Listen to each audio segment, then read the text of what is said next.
This is one big ginkgo. Oh, it's actually a double trunk, look at that. Yeah, I would say this is one of the great trees of Central Park. When I first started looking at trees, I couldn't tell my ash from my aspen. Is it possible I had these as ashes? Well, Ned, I'm making a note. That's a significant Atlantis. That needs to be on here. But with Ned's outstanding mentoring, the tree is riddled with sapsucker holes all the way down the trunk. plus a good guidebook or two, I began to develop the ability to identify tree species. We have a lot of witch hazel in Central Park. The unusual thing about the witch hazel is that it flowers in the fall.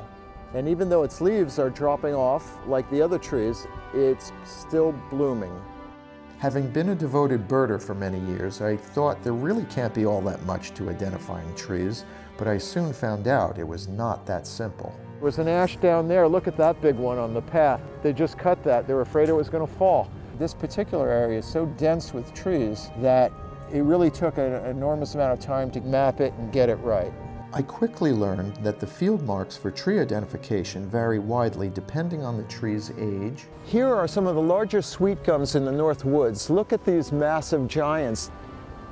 From their trunk, I would say they're about 75 years old. The season, and even between individual specimens. And many trees freely hybridize with different species, creating individuals that have the characteristics of two species. Now this is one of the more unusual trees in Central Park.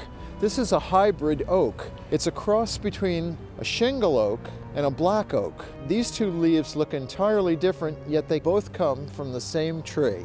Now add to that all the thousands of cultivars that are created with unusual features such as leaf shape or coloring, and you could begin to see the level of difficulty involved. What we have here is a very healthy specimen of a honey locust, and this is an extremely thorny honey locust.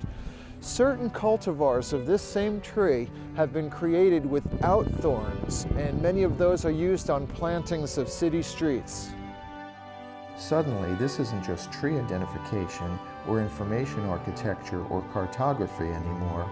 This is the beginning of a nervous breakdown divided by 172 species. Look at this mess. How the heck am I supposed to make sense of this? My goal was to help separate and identify all the tree species. This tree is a cryptomeria, and look at that. Tiny little green cones. But at the same time, I wanted to create a natural, organic look. It took a lot of tweaking and revision, but ultimately, I came up with different symbols for 172 species of trees and shrubs in Central Park. Every tree that you see on the map represents a real species of a real tree in the park. This is a spindle tree. I know of only 4 spindle trees in the park. This is the fruit. This one, which is cracking open, is revealing red seeds on the inside. Look at that. The actual count of trees on the map, 19,630.